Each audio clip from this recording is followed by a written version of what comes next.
Hello, this is Tom. I'm Tom Zuber. I'm the managing partner of Zuber Lawler, and I'm pleased to host this webinar. Zuber Lawler, for those of you who don't know us, we're a law firm based in the United States. We have offices in Los Angeles, in Silicon Valley, Chicago, New York City, and Phoenix. And we do a lot of work in M&A and finance and corporate work, intellectual property work, regulatory work, including environmental work and anti-corruption work and sanctions work, and we do lots and lots of litigation. Zuber Lawler is also the founder of Zuber Lawler Global, which is an association, an international association of law firms, independent law firms throughout the world. We've asked the best law firms throughout the world to join us in helping to service our clients together in respect of their international matters. There's no part of the world that I personally and my colleagues at Zuber Lawler are more excited about than Russia in terms of growing the friendships that we have there and building new ones. And that's in part what this webinar is about. We have fashioned ourselves to assist our friends in the Russian territory, including our friends at PATENTUS, to help clients of ours do business in Russia and deal with issues and matters there, and also to help our friends in Russia enter and do business in the United States and deal with issues here.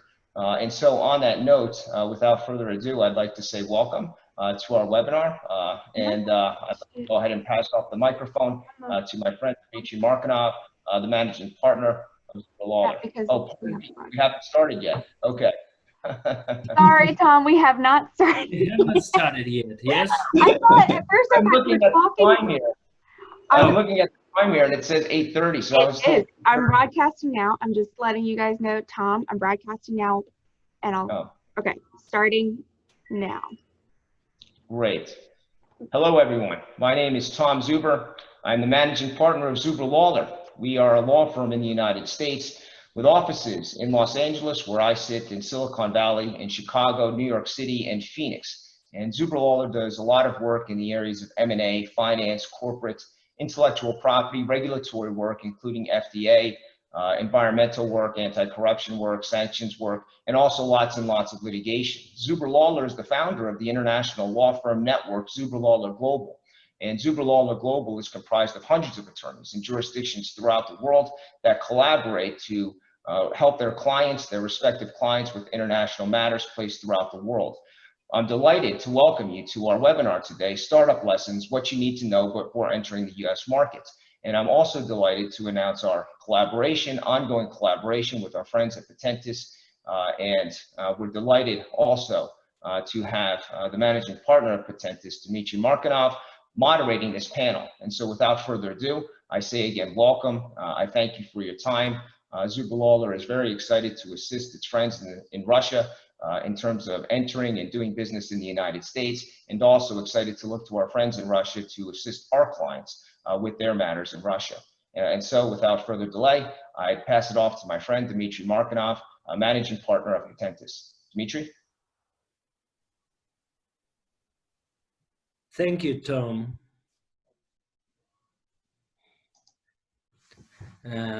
At first, I have a small announcement in Russian for the Russian audience. Дорогие коллеги, очень рады приветствовать вас на нашем семинаре. Для тех, кто не говорит по-английски, у нас есть функция выбора языка. И вы можете у себя в Zoom выбрать английский язык, если вы слушать хотите на английском в оригинале, или русский язык, тогда у вас будет перевод на русский язык, и вы все будете слышать. Также для тех, кто не говорит по-английски, вы можете задавать вопросы в чате на русском языке, я их переведу, и мы их озвучим, самые интересные вопросы озвучим нашим лекторам. So, let me switch to English back. So, welcome everybody to our webinar, and let me introduce our panelists. And the first panelist is Ruslan Sarkisyan, and he's a partner of the Begin Fund, and he will speak about the business perspectives. Why do startups move to United States? And another panelist is a Casey Kniser, friend of mine, and very experienced lawyer from United States with a big background of providing the services to Russian companies, helping them to enter the United States market, especially IT companies, the tech companies, I mean. So, and Casey will share his practical experience. He will hide the names of the companies, but he will tell us a true story about one practical issue of entering to the United States. And also, I'd like to say thanks to Gerald Libby. He is also part of the Zuber Lawler team, and he will share his experience in the startup lessons for entering the US market. And the final and the most beautiful part of our webinar is Inna Perelехова. She is the partner in O2 Consulting, and she will also speak a little bit, tell us a little bit about the practical issues, about interesting features when you are entering the United States market. So let's start our panel. So Casey, Ruslan, I'm sorry, Ruslan, you're the first one. Please take your time. Thanks a lot, Dmitry. Thanks for the introduction. Let me just tell a few words about myself, so you know a little bit more about the context and why I have this experience to discuss the topic of moving the business to United States. So, as Dmitry mentioned, I'm a partner at Begin Capital. We're a venture capital fund that helps entrepreneurs from Russia and Europe to grow their business, to grow the business globally. I've been with this venture capital role for the last 6 years, and through this time, I was an investor in over 60 companies around the world, and probably out of those 60 companies, 6 or maybe 7 companies were the companies from Russia, successful companies from Russia that wanted to expand their business and to go to United States. And for some of those, it was a successful experience. Some failed miserably, as always in the startup world, and then there were some middle cases, as it always happened. So before just sharing some of those stories and telling more about that, I wanted to talk a little bit about why overall startups want to move to United States, or at least consider that, right? So, and there are probably 2 sets of reasons for that. The first set is around the business reasons why startups want to move to United States. And the first one is quite obvious. It's the size of the US market. It obviously depends on the particular industry you're working in, but usually it's by order of magnitude larger than in Russia. So that's one single most important factor why startups want to enter the United States market. Other reasons in this business category are also around much larger and easier access to capital. So fundraising is usually easier in the United States, and you can raise much more money. It also in the United States, you have much better and easier path to the M&A. So if you are looking to make an IPO or be acquired by blue chips, it's definitely US is the best place for you to be. And then arguably it's just usually easier to build a company because the business climate is generally more advanced, and it's easier to start selling, to get in contact with large customers and do your first move as a startup. So these reasons usually are the first reasons why startups consider moving to US, but then the legal part is actually also quite important here, because if you try to compare US legal system with Russian, US system obviously has lots of benefits. I will not go deep into this topic, but just to name a few, it's obviously much better shareholder rights protection, which is like quite important for me as an investor. Second thing is better IP protection, where Casey will tell you much more than I know, but that's definitely a big factor here again. And then the whole legal system in US is much more modern and advanced. It just suits better the startup needs, being it like option schemes or some kind of conversion schemes that are quite regular for startups. So these factors usually are enough for startups to at least think about moving to United States, and having this experience over the last 6 years, I see more and more startups from Russia going this road through accelerators, fundraising, or just moving it directly to United States with a founding team. So then, how the startups did it based on my experience. I saw, as I said, several startups moving to United States, and there were several ways how they did it. I will start with the easiest one, right? So this usually the first thing that startups are considering is that, hey, we'll build a legal presence, open a company, and for a startup in the startup world, it's more common to create a Delaware company, Delaware LLC company, and start selling to US companies right away without actually moving anybody to United States, just doing the remote sales. And that's, as I said, usually the first step. It works fine for some companies. It usually works well with the companies that have quite cheap and simple product, where you don't really need to do person-to-person sales, and it's quite an easy sale for you. The second way is like the next level. We're going up with a level of complexity. If you feel that remote sales are not your way, the next step is when startups try to find a partner, a local partner in the United States, who can be a distributor or sort of in general sales partner on the local market. This again might work well to a certain extent.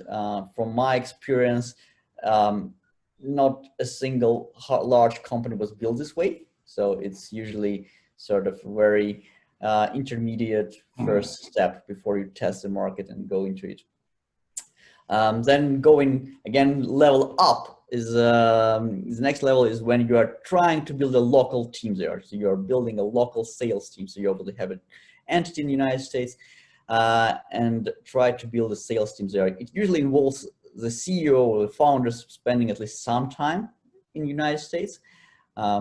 Usually they tend to spend more and more time in the United States over time. And this strategy is generally, I would say, recommended by any kind of advisor of which they will tell you, hey, if you want to be in the United States, you need to have a proper local presence there. The people who are natural to this country and that might be good sellers for you. And for larger companies, what also works much better if you can also hire some senior local business leaders, some executive who can be leading like a country manager for you in the United States. And that strategy usually is quite successful.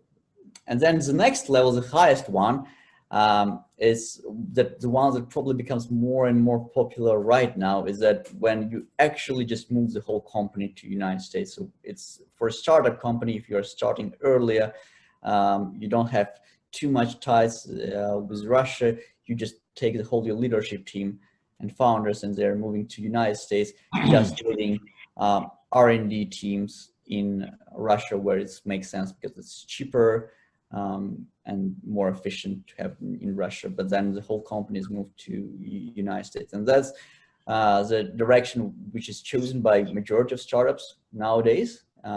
It is proven to work well. And I, as an investor, usually always advise companies to go this route. That's one. And second, I usually advise my portfolio companies to do it as early as they can do that. I think that just kind of a rule of thumb that I have is that every year you are delaying this decision, just diminishes your chance to success on a US market. So yeah, that's like shortly my experience. There was also one interesting case which sort of falls out of any practice or any things that you can find on the web, is that there was a company where I was an investor and they tried, to do the US entry in all these ways. So they first tried, building a team remotely. This didn't work. Then they tried to find a local partner who will be a reseller, and it didn't also work well. And what they ended up doing is M&A. So they merged with a US company. It was like not an acquisition, but literally a 50% merge between a company which was not even from Moscow. It was a company from a small city of Ulyanovsk. For people in Russia, they might know it. So it was quite a unique case in my career when a small company from Ulyanovsk actually made an M&A with another relatively small company in United States, and now they're working together, and it looks like they are doing actually quite well in this interesting combination. Dmitry, over to you.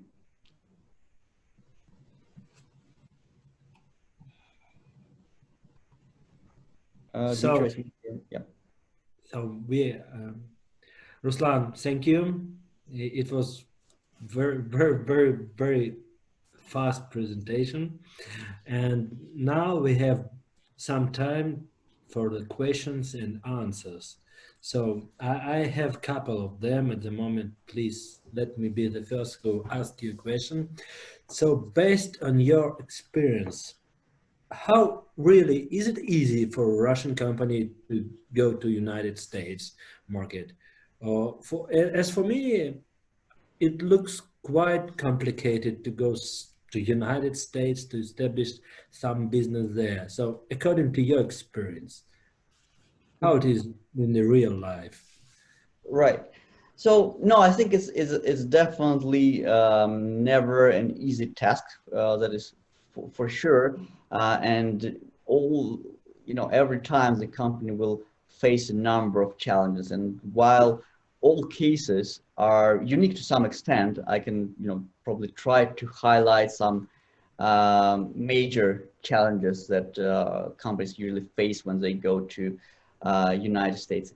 And again, I can try to structure it in three groups of challenges. So the first one are business challenges, right? So these are the challenges how the company can operate in a new market, how they can grow their business, build their sales team, etc., and actually be successful financially in a new market. Then the second set of challenges are more of a legal and tax challenges, right? So this are questions that all the startups ask themselves, although they don't usually have any legal background or anybody to help them. So this is like a complete blue ocean for them. How to set up the company, how to find optimal and like cheap, obviously, because they don't have much money, but then, kind of risk-free framework for me to operate in the United States and also don't pay that much taxes. Then the third set of challenges that the company usually have is those regulation and IP protection challenges. Those challenges are usually quite specific to some particular businesses.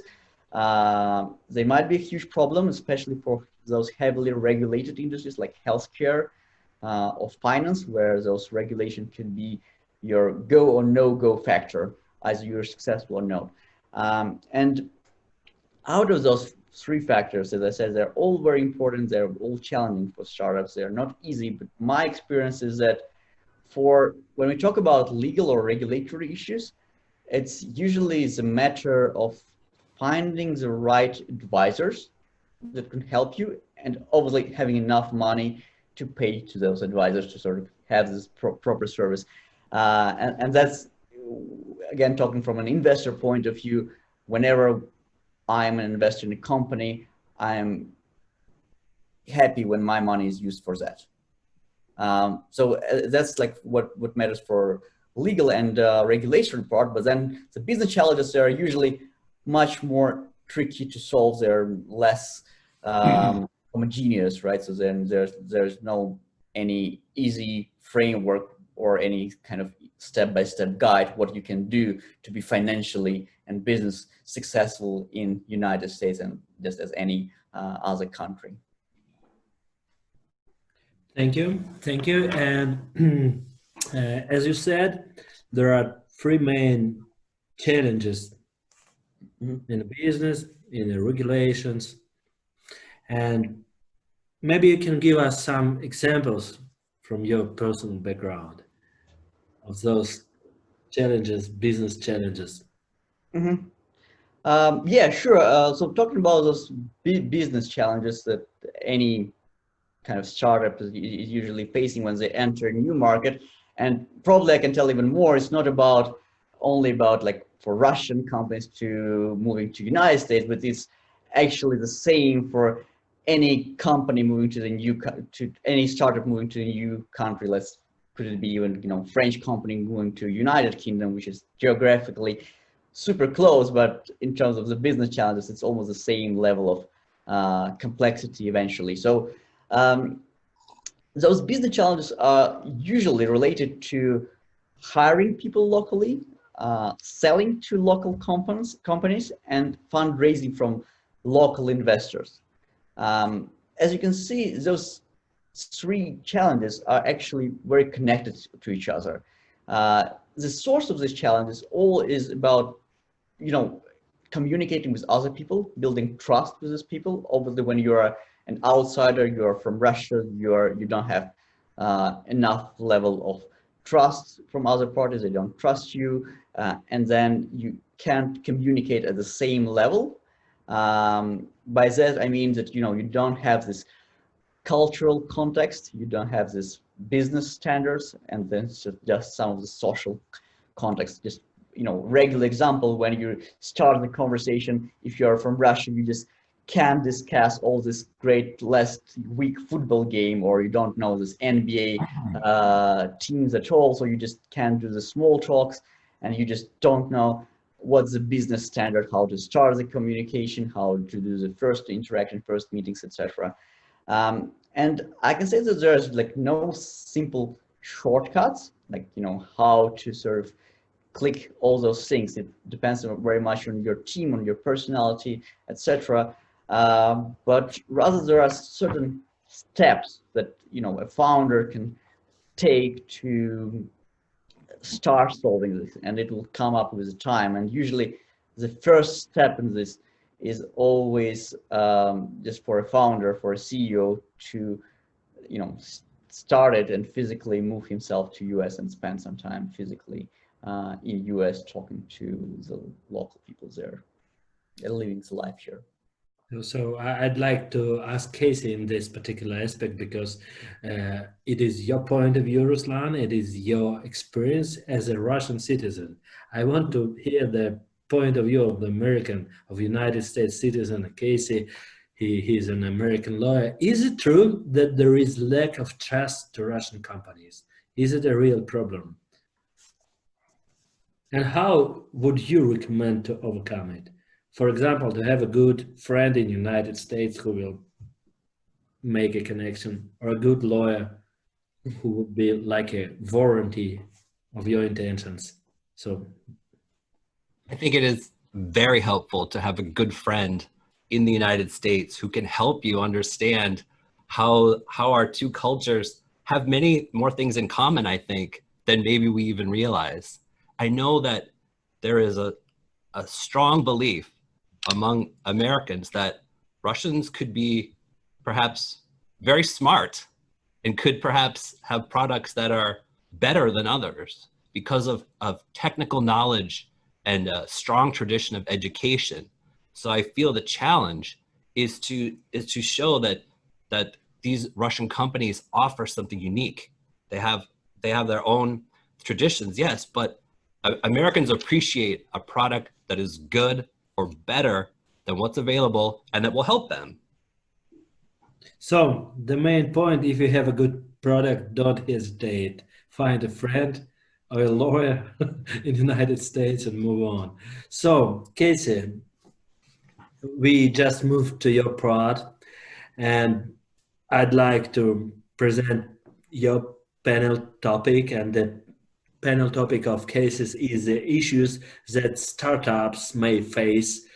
And the story, I need to emphasize it once again, is totally based on the real history. It is a real story from the practice of Casey with one, I think I know what the name of the company, but I remain it in a secret. So Casey, please Dmitry, thank you very much for that introduction. I want you to imagine, put yourself in the position of my Russian colleague. He's a very intelligent person. He went to Moscow State University and he studied technical subjects to the point where he could develop a new solution to a technical problem that no one in the United States had really developed. It has to do with smartphone technology, but the details are less important. The point is, his solution was so good that when he came to the United States and started his company, immediately he had good reviews. It was well received because his solution allowed his customers to use a smartphone to do what other companies required, lots of hardware, cameras, and technology. So it was a very good solution. And as his company started to get press and good reviews, everything seemed great. But then one day he got a letter. The letter was from a lawyer. It was the lawyer for his largest competitor company. And in the letter, it said, "You are infringing 6 of our patents, and you need to stop selling your product immediately." This actually happened. And what do you do after all the work that he did and all the development and all the marketing? Now, well, ask a patent lawyer perhaps. Well, when you do that, the answer that you get is that to resolve a patent case in the United States, it will cost your company about $1.5 million. So then again, with this information, what can be done? This is a real situation, and I want you to know about it because when I learned of it, I wished so much that I could have done something before that would have, before the problem arose, that would have given my colleagues some better options. Now, there's a joke that startup companies, if they had a top 10 list, where do you think they would put patents on the list? The answer, number 11. It's just not as interesting to them as it is to develop their product and market it. Those are the core tasks of a company. But patent protection can help save all the work that you did to develop your product from the situation where you find yourself threatened with a patent lawsuit. So there were 2 things that I wish I could have told my colleague. The first one is understand your competitors and their patents. You need to know what your competitors are trying to cover and make sure that your product is either different from that or that you have perhaps a patent of your own that could protect your product. And that's the second thing. If you have your own patents, then when your competitor comes to you and says, "Stop, you're infringing my patents," you can say, "I also have patents. You infringe my patents as well." And then perhaps the 2 of you can reach an agreement that will allow both companies to continue. So I think about it all the time. What could be done? There are things that can be done. And I think that it would make me happy for those who spend so much work and effort to develop products and bring them to the United States, to take patents and move it from number 11 up to within their top 10.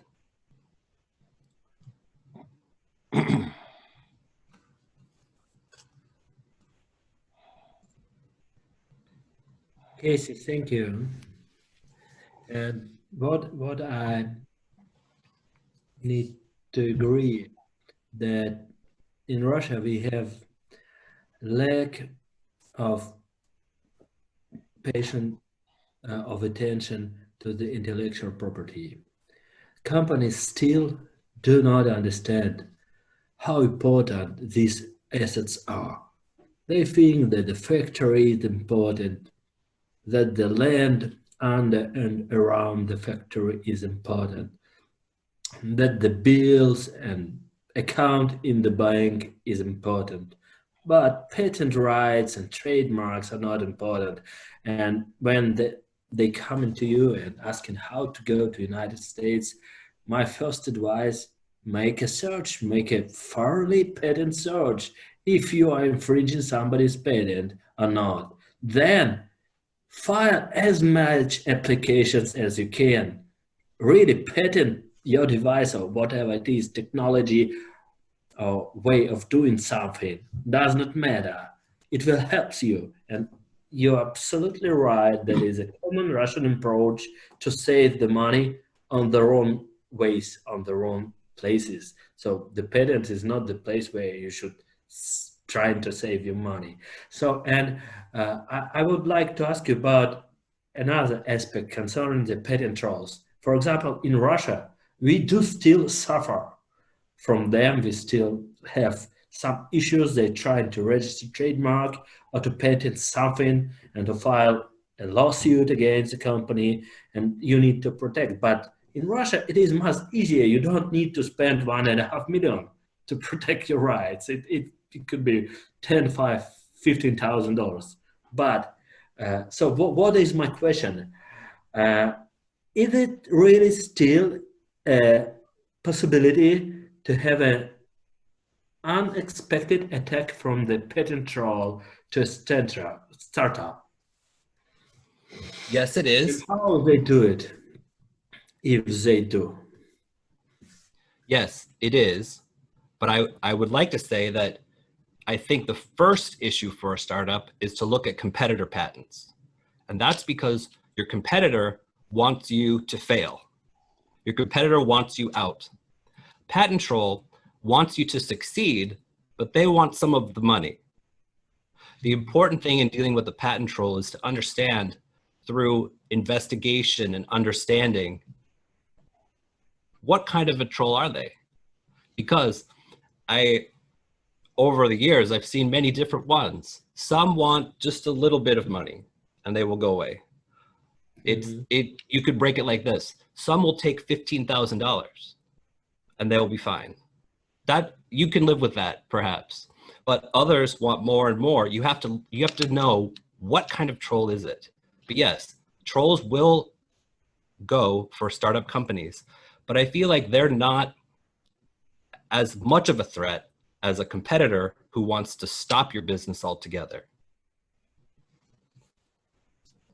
I see. So the main difference between the competitor and the patent troll, that patent troll just want to earn some money, and the competitor, he's pushing you to go out from the market. Yeah, the troll wants you to succeed so they can get a little bit off the top. That's their model. What is up to you? What is easier, to sue against the patent troll or to sue against the competitor, a real competitor? To me, the troll is always easier. That's because the competitor views the struggle as two forces in the market that are fighting for who will control it, who will grow, and who will not grow. So that battle is likely to be longer and more hard fought. So now I have another question. What can we do to stop the competitor from suing a startup? Well, not to go to sue. What should we do? Not to have such a problem. If you look at companies that are established in the different tech markets, the way established companies work, they all get a good collection of patents. Then if anyone tries to sue another, they have weapons that they can use to counter. So it's discouraged for large companies to sue each other for patent infringement because it will just result in, there'll be no winner. Both sides lose. But if a startup has patents of its own, imagine the difference if you're dealing with your competitor in a lawsuit. If you have no patents, the only thing you can offer is, okay, I'll stop, I'll pay money. But if you have a patent, you can say, no, I don't infringe your patent, but you infringe my patent. Now there's a risk for the competitor to pursue you. If you have no patents, then your competitor has no risk. They can just pursue you, and that you have no weapons of your own. So a patent can be a great defensive thing for your company. It can also be something valuable that you can use to attract investors, and you can also, it will help with your valuation, because your intellectual property that you own, that you can demonstrate, is essentially, it's an asset of your company, especially in technology. Oh, thank you, Casey. And as I understood, if I'm correct, if I'm not, please correct me. It does not matter if your patent is not the oldest one. So you can have a new patent, and if it is valid at the moment, it is still a patent. So absolutely. You gotta have, but not a patent application. Yes, you need to have a valid patent.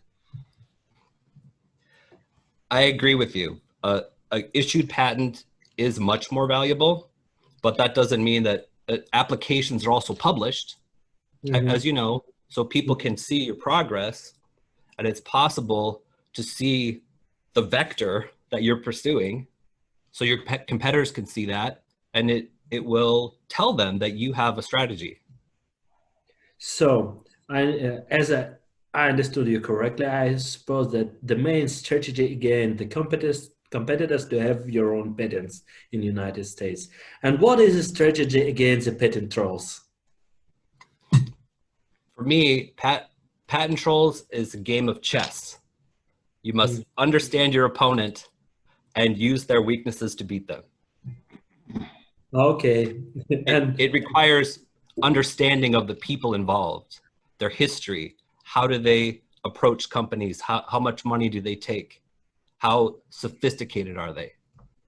So you need to conduct a thorough investigation concerning the particular patent troll, and there could be a great difference between one and another, yes? Well, let me give you one example. Imagine if you get a letter from a patent troll and you check, and it turns out this troll has never taken a case to trial, ever. How would that be different from if you research and it shows that this patent troll has beaten Apple, Microsoft, Dell in court cases? Those are two completely different trolls. In a second situation, you better pay in advance or leave the market, I think. Thank you, or you have good lawyers who can find a way out. Yeah, a good lawyer is always the best solution, I would say. And the better solution than the good lawyer, the good friend. A lawyer and a friend. And ideally, they should be both. To have this webinar today, to become a Casey, a friend of all the audience who joined us today. So please contact him. I know Casey for a long time, for some time, I would say. I know his personal background concerning IP cases in the United States for one of the biggest Russian IT company. I don't know if I can announce the name of that company, but it is actually one of the biggest one in the Russian market. So, and Casey did a great job for them.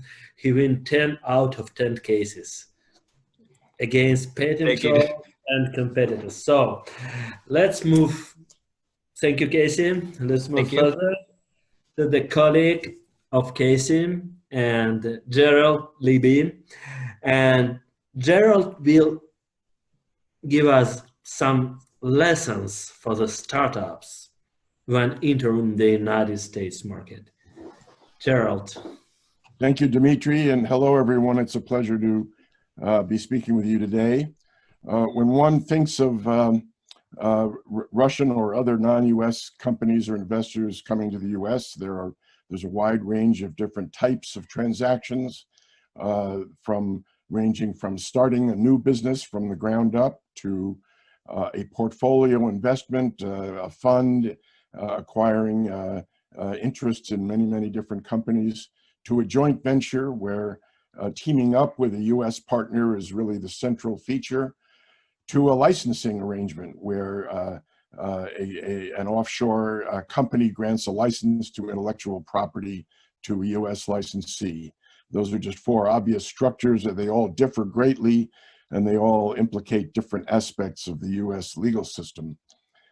In one respect, the US market is surprisingly unregulated.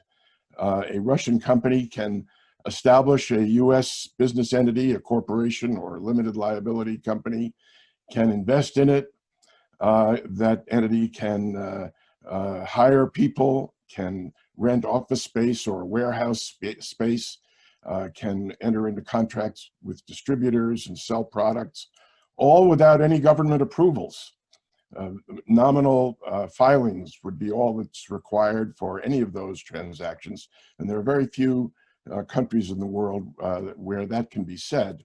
On the other hand, of course, the US is a very complicated and highly legalistic society. For one thing, we are a common law country where there's an enormous body of case law that acts as precedents and is binding on parties. It's not codified in statutes, but it has the effect of statutory law. Further, we are a federal system. We have federal law that is applicable nationwide, but we have 50 different states, each of which have their own laws, and in some areas, state law is much more important than federal law. So this leads to a very complex legal system that's very difficult to navigate. A couple of other features of this system. The American custom is to involve lawyers in virtually every aspect of a business development. We have many lawyers, and it again is common for any business in the US that's entering into any consequential transaction to consult with lawyers and get legal advice early on. So a Russian investor or a Russian company that does business with a US partner must assume that US partner has gotten legal advice from the beginning on all aspects of the transaction, and a Russian party must protect itself by doing the same. And sadly, this is a cost of doing business. US companies, particularly larger US companies, really have very substantial legal departments and very substantial legal budgets. And there are just so many stories of foreign companies coming to the US and not recognizing that feature of the US business landscape, failing to plan, failing to consult early on with qualified lawyers and accountants, and suffering very severe consequences as a result. Casey gave an example of some of this in the IP area. Another feature of the US landscape is, perhaps because of the involvement of lawyers so early in the process, the US practice is to have very detailed, lengthy business contracts of almost any type, whether they are joint venture agreements, investment agreements, employment agreements, licensing agreements. US contracts are really among the longest and most detailed in the world. And again, the Russian company that enters into such a contract without fully understanding it and consulting with its own lawyers about it is taking an enormous risk. One feature of these contracts that is often not understood is what are the actual enforceability ramifications of the contract. It's relatively easy to draft a contract describing and structuring a transaction, but the more subtle question is what happens when things go wrong? What are the remedies? What are the enforceability options? And a Russian client seeking to enforce a US contract in a U.S. Court or a U.S.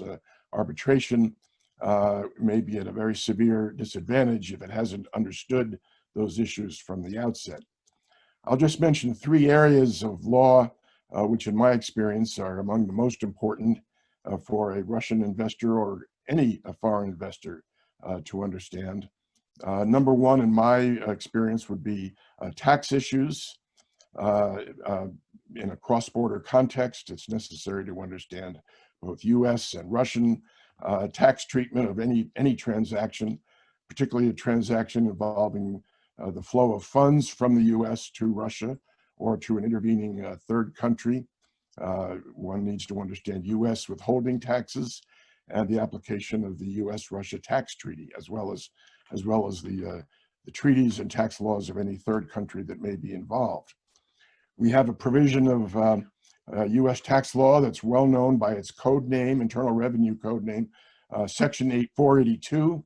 Section 482 requires that transactions between affiliated companies, such as a Russian parent company and a U.S. subsidiary, be conducted on an arm's length basis with pricing and other structures the same as those that would be in effect between unaffiliated parties. This principle is embodied in parts of the U.S.-Russia tax treaty. So structures that involve artificial pricing between a Russian parent company and a U.S. subsidiary or companies that are otherwise affiliated will be exposed to attack by the IRS and will be exposed to adjustment if they're found not to reflect market prices. And then the third tax area, in my experience, would be structuring a U.S. investment or a U.S. business involving establishment of an entity. A Russian company has to be careful that, or a Russian investor has to be careful that its investment does not result in the Russian company or investor being found to be doing business in the U.S. that will expose it to U.S. tax reporting and payment obligations. There are structures available to protect against that, involving establishment of what's known as a blocker corporation, and failure to study these issues at the outset can be a very serious risk. Secondary, in my experience, that can be critical is in the intellectual property protection area. Casey has alluded to some of the pitfalls, and obviously a Russian company whose investment or business is IP based needs to make sure its IP is adequately protected in the U.S. But this protection does not mean only registration or an adequate patent application at the outset. Again, it relates to enforceability issues down the road. What are the remedies when things go wrong, when a licensee breaches its obligations under the license agreement? As a practical matter, what can a Russian licensor do about that? And that requires an understanding of the U.S. legal system, the availability of injunctions, how damages are calculated, and so forth. And then lastly, the employment area. Employment law is governed primarily by the 50 states' laws. There's a wide range of differences between jurisdictions like California and New York that tend to be employee friendly, and other jurisdictions, including Texas perhaps, that are much less concerned with, I would say, employee welfare. And this is an evolving area. The trend of the law is to look with disfavor on contractor independent consultants relationships where individuals do not have the benefits generally available to employees. And the trend is to find more and more that a given relationship is an employee relationship with all the protections that would afford. It's very important for a foreign investor to understand this area of law, in part because foreign investors typically don't grow up in the culture where these issues are understood. Our law firm earlier this year settled a case where a foreign client owned hotels in the United States and just did not appreciate the extent of the wage and hour and other regulations that were applicable to its many employees. And it settled the case, a class action suit by the employees for payment of an enormous sum. So those would be the three areas that in my experience are most likely to present legal issues for a Russian investor or a Russian client. There are many others, and I hesitate to single out three, but those would be my priority areas of concern. Back to you, Dmitry.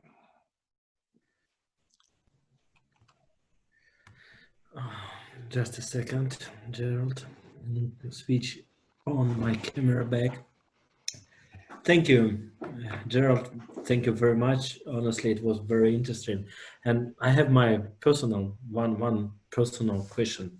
What is a typical size of a contract in the United States in the aspect of the pages, or maybe in the centimeters on the table? My answer would be, take any number and multiply by 2. You know, I mean, for a complex financial transaction investment, you know, a 30 or 40 page contract with several exhibits, each of which is 15 pages long, is not uncommon. Employment agreements can be 5 to 10 pages or longer. Very detailed provisions regarding compensation and stock option arrangements and the like. Of course, I'm speaking of single space, highly legalistic, well-drafted, complex documents. And that's the norm, particularly in this era of technology, where law firms can generate these documents relatively easily. You know, there are so many foreign investors who come to the U.S. With a 2-page letter of intent that they signed with a U.S. party, and they may think that's the contract. You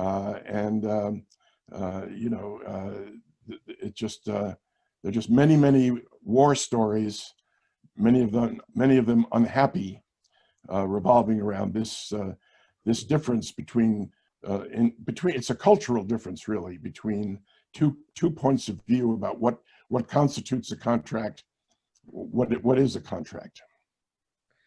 Okay, thank you. And I need to mention that we are a little bit out of the time, but I still need to ask a couple of questions to Gerald.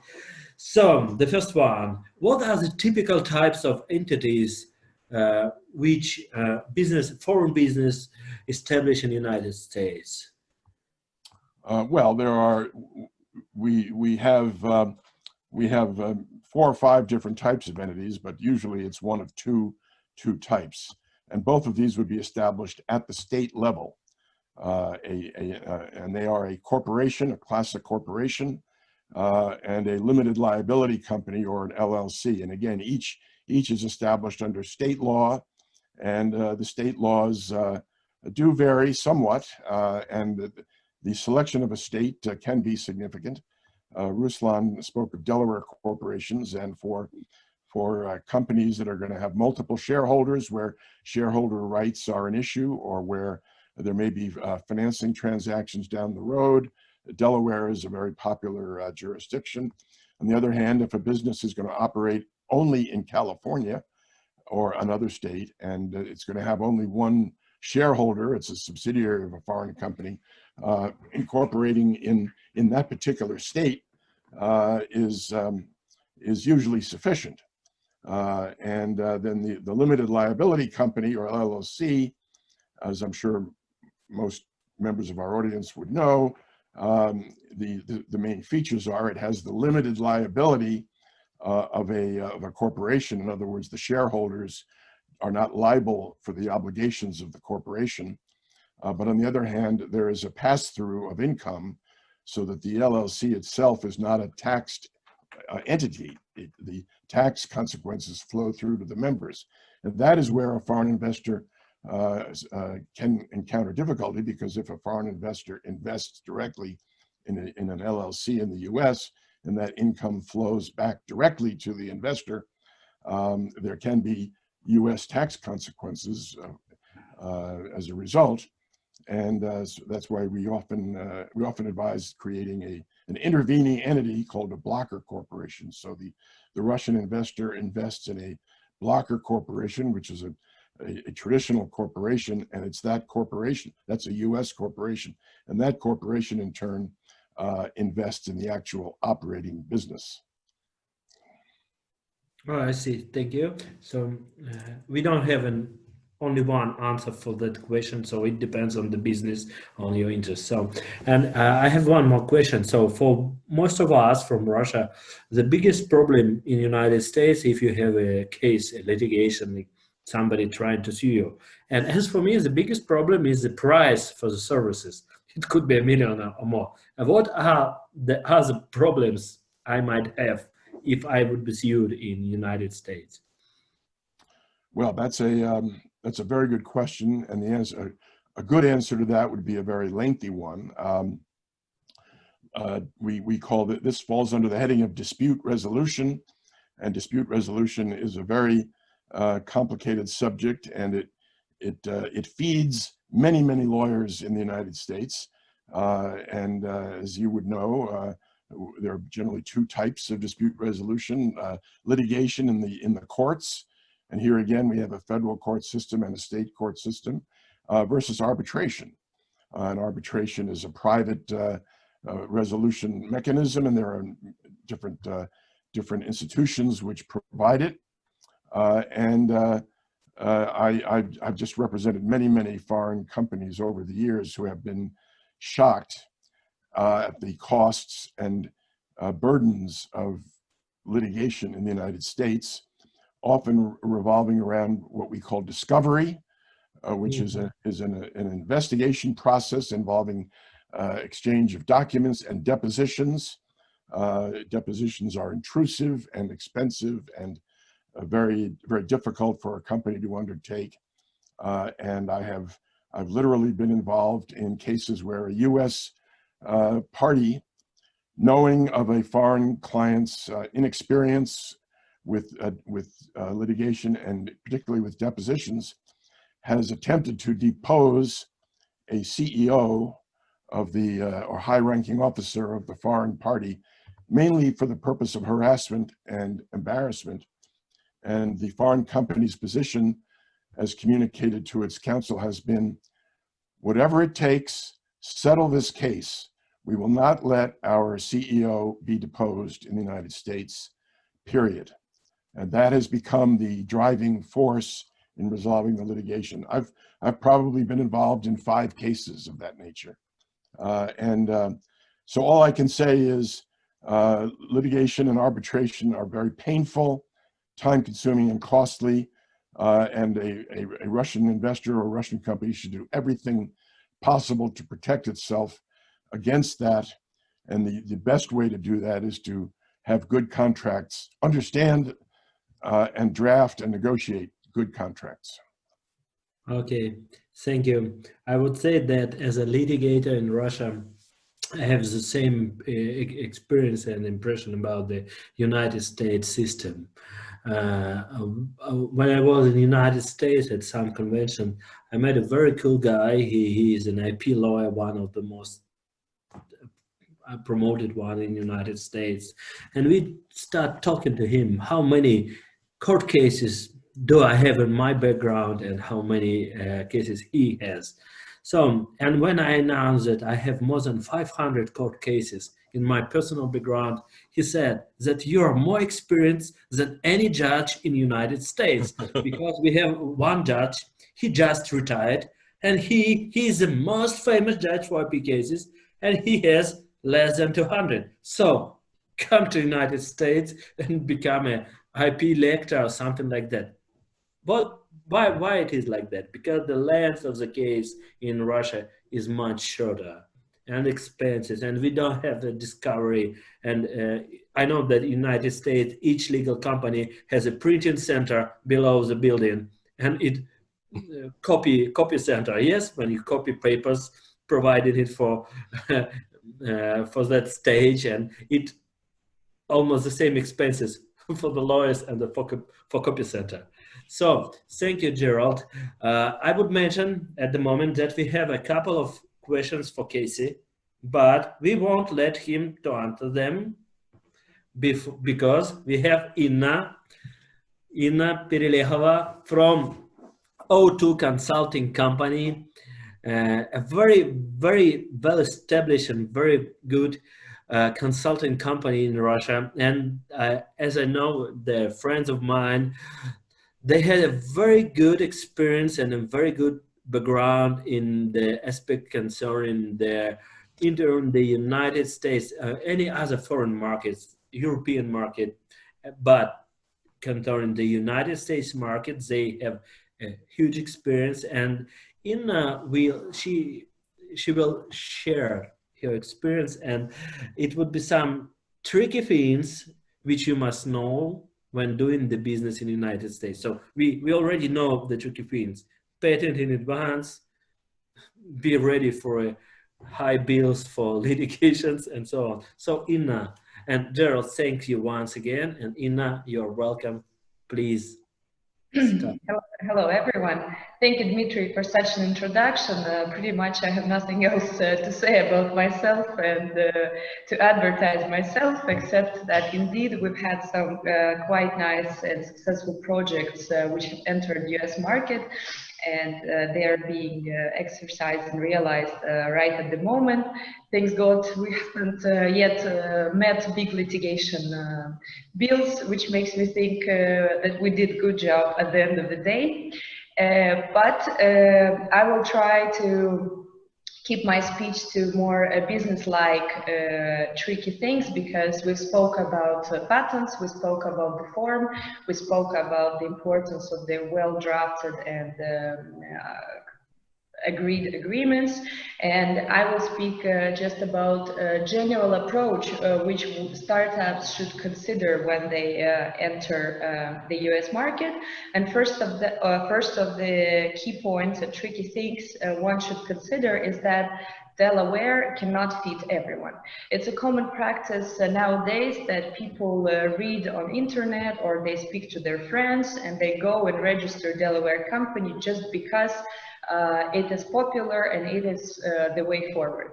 However, if you look deeper into the case, you will understand that there are some hidden rocks which one must know. First of all, indeed, Delaware is often chosen for, let's say, tax related issues. However, before thinking about saving taxes, one should consider about doing business.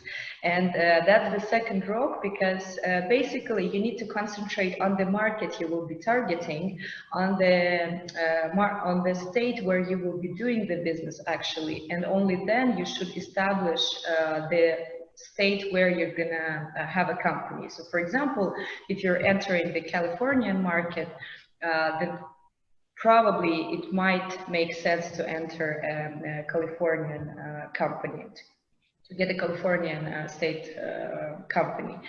We have had unpleasant examples when people did have a Delaware corporation, but they rented offices in Californian open spaces or shared rooms, and eventually Californian authorities send them notifications that since they're doing business actually in California and using the premises in California, they should also pay taxes in California. So this is just a small example of how it could affect just by going to Delaware, because this is popular and one should think thoroughly and consult the lawyers of the state where you're going to register. Second point, which I would like to touch upon, is traction is more important than conception. By that I mean that when you enter the market and you already have a product, potentially it makes sense to try and sell this product, to try and implement the product on the market, because at the end of the day, while you will be doing and idealizing your product till the end, you might face the fact that when you start selling it or using it, there will be no demand. By starting the implementation and realization before you finish the ideal form, the market with its demand will help you do the product they need. So it is advisable for startups, for new enterprises to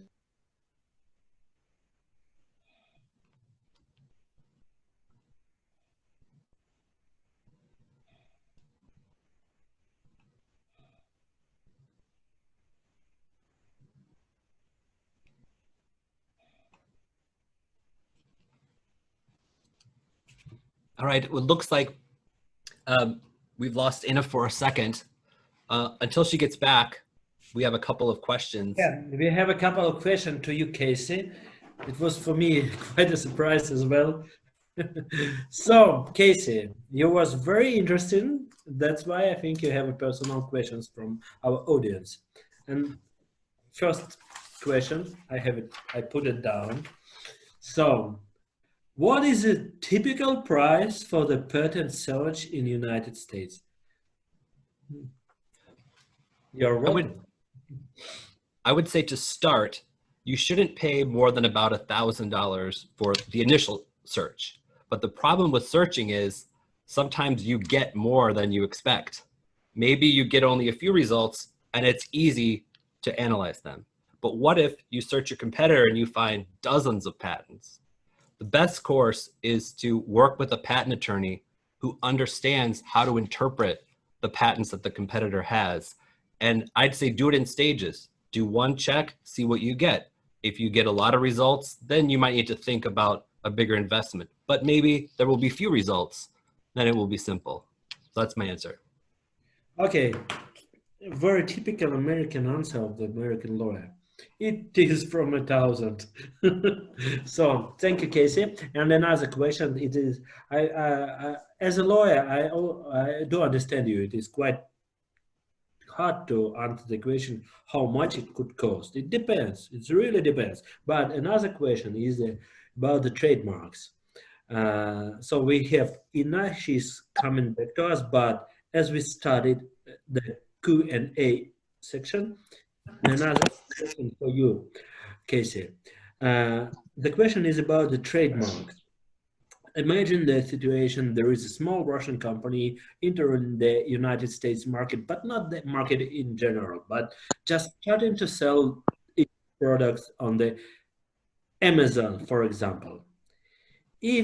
And what would you say if there is any need to register trademark in the United States for those goods or not? I would say the most important thing, if you're selling on Amazon or another online vendor, is make sure that your contracts with your product suppliers ensure that you will be protected against litigation. If you're selling someone else's product, I mean. If you're selling your own product, then it goes back to what I said about startups. You need to make sure that your product is not infringing any competitor products and that you have a strategy. But I think trademarks are useful, but they're more useful as your company gets bigger and you really start to develop a name for yourself.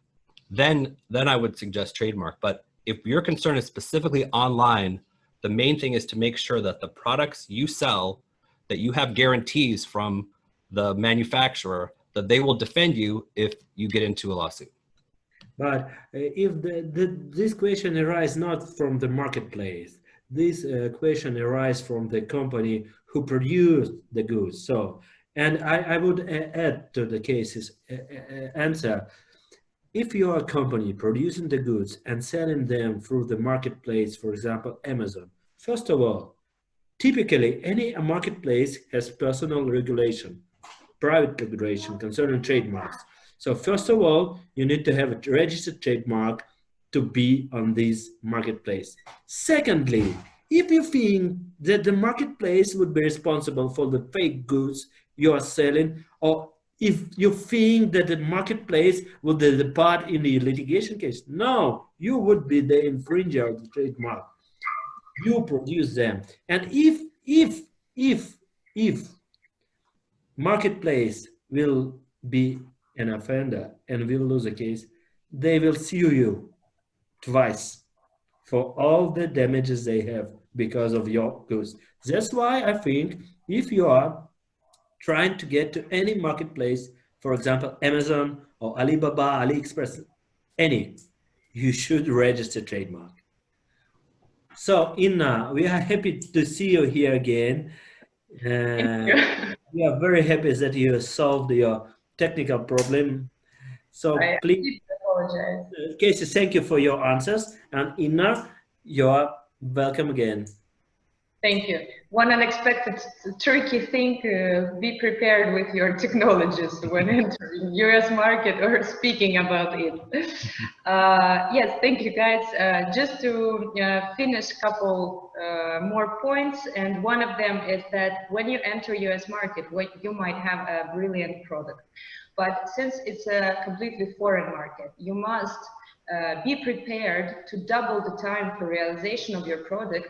But at the same time, you should bring all the efforts to minimize twice the decision-making procedures, the preparation procedures, and only then, when you do this change in perception and in realization, you will reach your goals with most success. First point I would like to note is what Dmitry spoke about earlier, is that you need partners, and indeed you cannot be alone in the field, like it's in a Russian proverb. You must have 2 or maybe 3 partners, and it's proven fact by statistics that about 25% successful businesses that entered in US, they had successful partnerships. So get somebody with you to help you build an empire. And last but not least, since I lost all my time, is that when you start and do the business, concentrate on your business like building a house. Don't just think about your product, about the idea of selling a product. Think about patents, think about people, think about lawyers, think about marketing, and spend enough time, effort to do it as best as possible you can. And only then, with such perception entering the market, your business will be a great success. That's, Dmitry, about all I wanted to say, to keep it short. But if you have any questions, I'm ready to comment. Inna, thank you very much. I need to excuse myself. We are a lack of times. I have several questions, which I hope we can. What I would say, let's arrange a next webinar in a month, for example.